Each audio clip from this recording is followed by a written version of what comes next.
Hi, I'm Tom Buckner, and I'm here to inform you of an upcoming concert in our interpretation series, which is in its 24th season.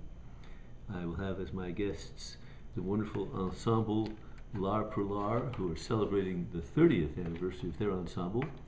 They're specialists in the European and American experimental tradition. Which sounds like a contradiction in terms, but there is one. The fountainhead seems to be John Cage, and we will be doing his 4/6. Another American who's had a big influence in Europe is Wolff, whose Edges we will also perform.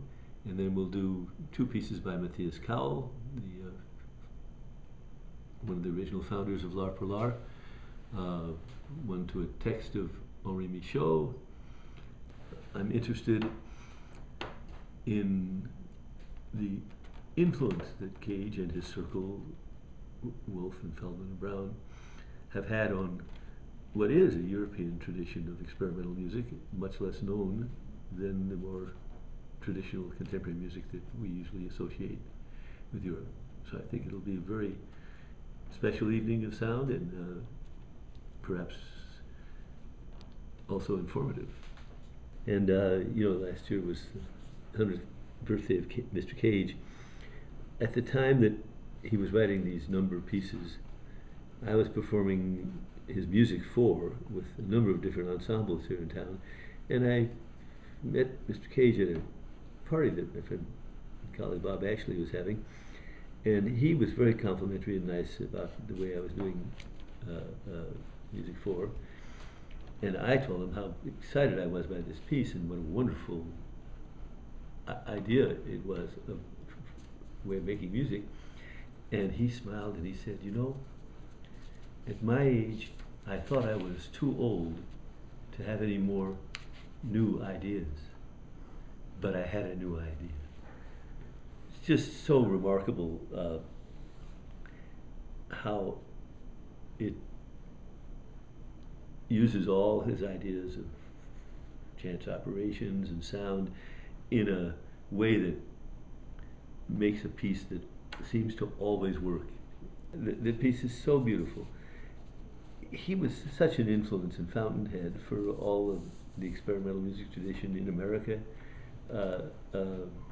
in the second half of the 20th century, and also for a group of experimental musicians and composers in Europe whom we don't know so much about because we know more about the more mainstream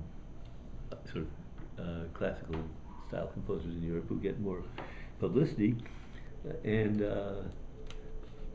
we'll finish up with a wonderful piece of Wolff's. Christian was the youngest member of that New York school that I mentioned that gathered around Cage, and is the only one, thank goodness, is still with us, and great inspiration for everyone. His music continues to astound and grow and be different and original. This is an early piece called Edges for percussion, flute, guitar, voice, and double bass. It can be any ensemble of any size, but we're doing it for what we have. And it deals with, essentially, as the title suggests, the transitions and the edges between the flavors. It has symbols.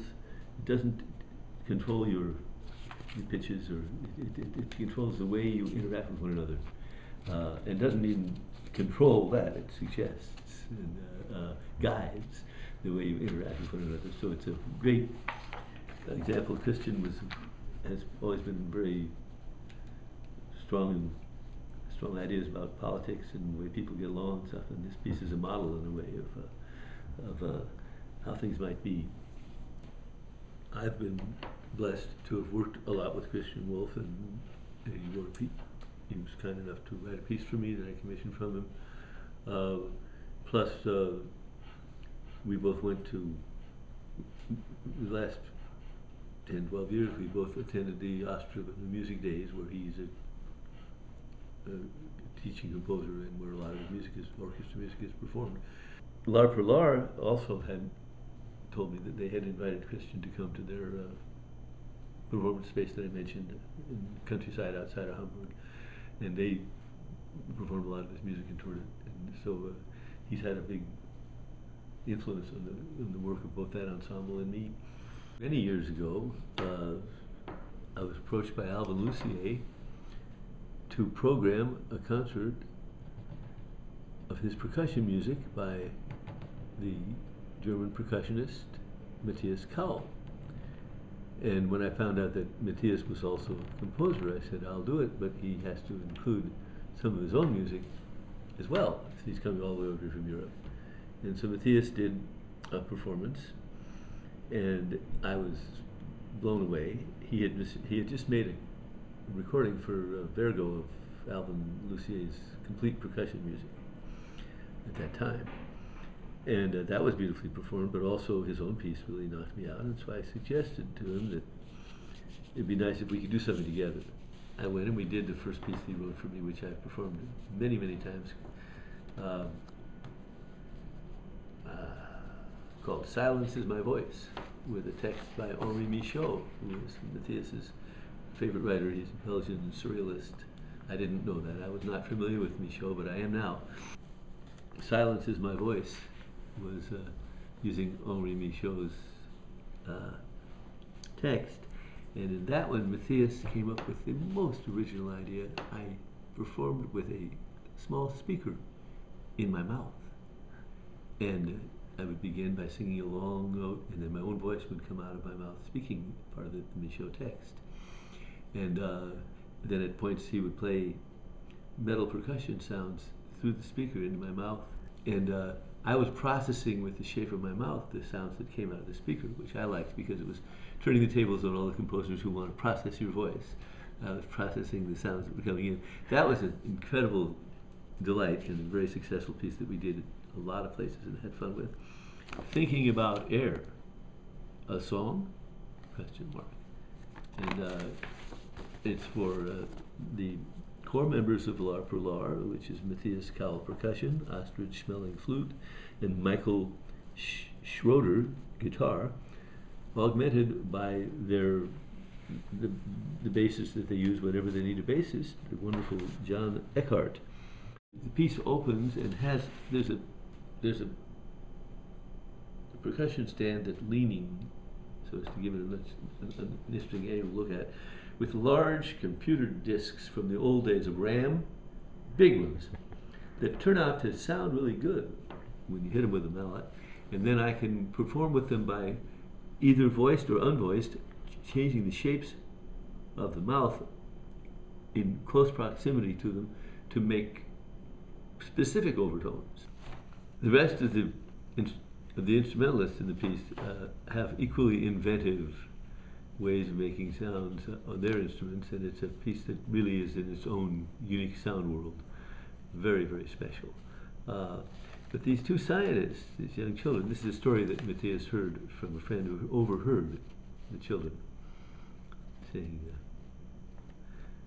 one is saying, you cannot see the air, but you can see the air at night. Ah, I see. Yeah, at night you can see the air. The air is black at night. The air is black at night. And I call that real open scientific observation. And then there's a section at the end of the text by Michaud himself. New Music America in Chicago had the Chicago Symphony perform a number of pieces, and one of them was a piece of Mr. Cage. And it turned out not to be a very good performance because the score had asked for a lot of glissandi, but they used the instrumentation that they were using for the other pieces so as to save money, and so vibes and stuff were being asked to play glissandi. And I went, after the concert was over, I was performing in the festival with Roscoe Mitchell and Gerald Oshita and Brian Smith at the Arturo Space with Brian as a guest on the triple contrabass violin. It was a fabulous instrument that played a full octave below the bass. It was 13 feet high. And John Cage was at a party I went to later on. I lived in California at the time, the home of Lou Harrison, in conjunction with the Cabrillo Festival, where a lot of Cage's pieces were being done. And I came in, and he was so wonderful. He remembered that my performance for Prosco and complimented on him. And I said, "Thank you so much." And then I said, "How did you feel about the performance of your piece?" And he said it made him very angry, and they had not chosen instruments. And I presumptuously said, "Well, gee, maybe one has to actually put on the score that it's open instrumentation, except that you have to use instruments that can actually play what's being asked for." And he said, "I like to let people have a good time, not make them have a good time." Yeah. And so I learned a lot from that. Interpretations concert series is very grateful to the government of Lower Saxony and to the Goethe Institute for supporting the tour of L'Art pour l'Art. The New York concert is the end of an American tour that we will have just finished.